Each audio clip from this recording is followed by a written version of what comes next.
one of my difficulties in a way about thinking about the journal has been around the special issue format and the what in a way I see two different models of journals, and what I would like for SAQ to do is to move between them. In one sense, there's the journal that doesn't have in a way its own identity, but would be the place, the sort of clearinghouse or open space, where people publish.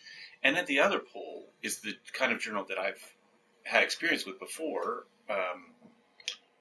only in France and Italy, which are essentially political journals that have their own line and in a way their own authorship. Too, you have a small stable in a way of authors. Of course, you would have some others, but mostly there's a core that has its own political project and a real continuity. And so there's the one that doesn't really have a project or direction or continuity, and the other that's in a way closed in its stable of authors. I've imagined and will experiment with this format change where the majority of each issue will still be a special issue, usually edited by an external special editor, and then each issue will also have a smaller portion that we'll call Against the Day, that will be able to provide a certain kind of continuity for the journal, and that these would be trying to address more contemporary political occasions. So Against the Day, in that sense, about certain topics of opposition that have something to do with the contemporary event of coming out. So each issue will have a kind of, and I'm hoping there will be a certain kind of continuity of these Against the Day sections, against these small topical sections of political intervention, which will sometimes relate directly to the large part of the issue, but don't have to. In fact, it would be nice often if there were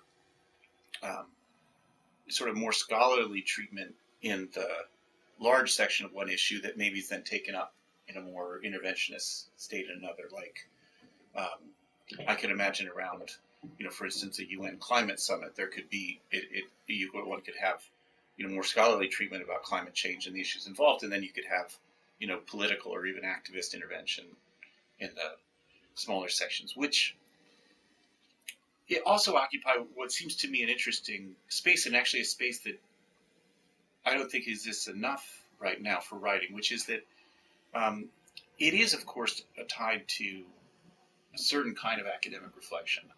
I think it's not only necessary, but exciting.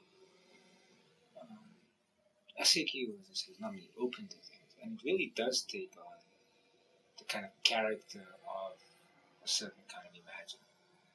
And it may be due to a general editor that's probably true to some extent, but it's also, that becomes kind of what talked in as politics for want of better terms. The journal generates a certain kind of expectation.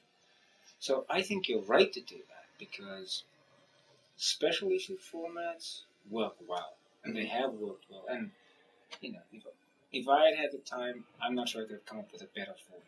I certainly couldn't have come up with this. Mm-hmm. But I think it's important that the journal goes somewhere else. Now, in some ways, I don't want to change SAQ too much. In some way, each of us walk into this, even if we do it for 8 years, we're still only a small portion of the larger history of this. So I feel like there's some ways in which, and I wouldn't want that every 5 or 10 years a new general editor comes and completely changes the identity of the journal. So I think it's more appropriate to have a kind of shift or even dialogue with its tradition, that can that can move things along that way. But I do think that there is a large group of people in the academy who want and are able to do a certain kind of interventionist writing, that there isn't a space for it. In other words, I mean, some of them, there's a small group of Cornel West and maybe Judith Butler and some others that will write in the Nation, or will have access to a different non-academic publishing. But there's also, I think, a much larger portion that and that wants to remain in the writing, to not become journalists, but to remain with a certain kind of specialized and academic reflection, but that can intervene on in contemporary political issues. It'll be interesting to see if the Against the Day section actually proves generative, which is to say, out of that section, you think, now we need to address this in a different right, so and then we'd have a special issue on that topic, right? And that could be, I mean, again, those things you can never predict, but it's good to sort of anticipate something that happens. Means that you can also, you can make some people unhappy, because you can say, this is done so well for us, we think we should have a special issue and move people around. But I wouldn't advise that, but I do think it's useful to hold that open as a possibility. And we're all limited to at least starting with, the people we know in the context we have, and so that's almost an automatic thing with the changing of editorship, that I have that the people I know to draw on almost as default in France and Italy and Latin America are different. So there's a change already that way. But it is an interesting challenge, like you were saying, the generative nature of these, or the possibility of these interventionist Against the Day sections generating larger thematics.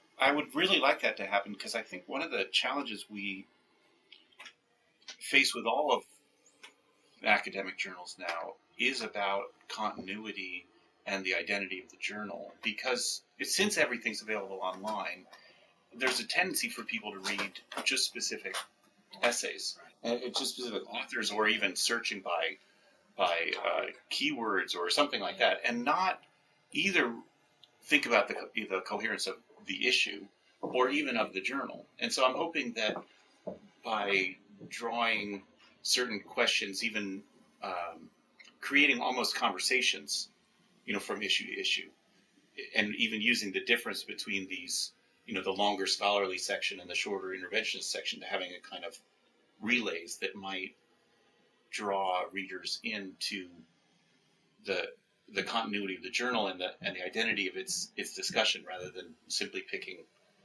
articles individually. We'll see. I mean, the challenges you're going to face are nothing like the challenges the journals ever faced before, and that seems right and appropriate. Like, there should be a new set of possibilities, should be a new set of challenges, and a new openness.